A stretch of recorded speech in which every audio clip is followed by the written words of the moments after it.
జై శ్రీమన్నారాయణ.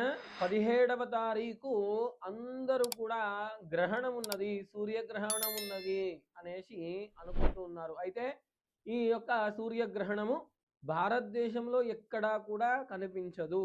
కాబట్టి మనము కూడా ఎటువంటి నియమాలని పాటించవలసిన అవసరము లేదు. బయట దేశంలో కనబడిన మన దగ్గర నియమాలు పాటించవలసిన అవసరం ఉన్నది అని కొంతమంది చెప్తూ ఉన్నారు. మనకు ఎటువంటి గ్రహణ నియమాలని పాటించవలసిన అవసరము లేదు. ఎందుకు అంటే గ్రహణము మనకు కనబడదు, గ్రహణశూలి మనకు ఉండదు. కాబట్టి మనం ఎటువంటి నియమాలని పాటించవలసిన అవసరము లేదు. మనము అదేవిధంగా మార్చి 3వ తారీఖు చంద్రగ్రహణం ఉన్నది. ఆ యొక్క విషయాన్ని గురించి నేను మళ్ళీ సపరేట్గా వీడియో చేస్తాను.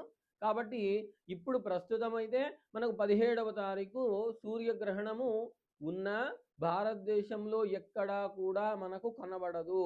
కాబట్టి భక్తులందరూ కూడా ఈ యొక్క సూర్యగ్రహణానికి ఎటువంటి నియమాలు పాటించాలి, జపాదులు దానాలు అటువంటివి ఏమైనా ఇవ్వాలా అని అనుకుంటే ఏ రోజైనా కానీ దాన ధర్మాలు చేస్తే తప్పేమీ లేదు. కానీ గ్రహణము అని ఇవి చేయాలా అవి చేయాలా, అన్నం తినాలా తినొద్దా, గర్భిణీ స్త్రీలకు ఏ విధంగా ఉంటుంది, మరి ఏమేమి నియమాలు పాటించాలి అనేటటువంటి ఉద్దేశంలో ఉన్నటువంటి వారు ఎటువంటి ఇబ్బందులు పడకండి. సూర్యగ్రహణము మనకు కనబడదు కాబట్టి ఎటువంటి నియమాలని పాటించవలసిన అవసరం లేదు.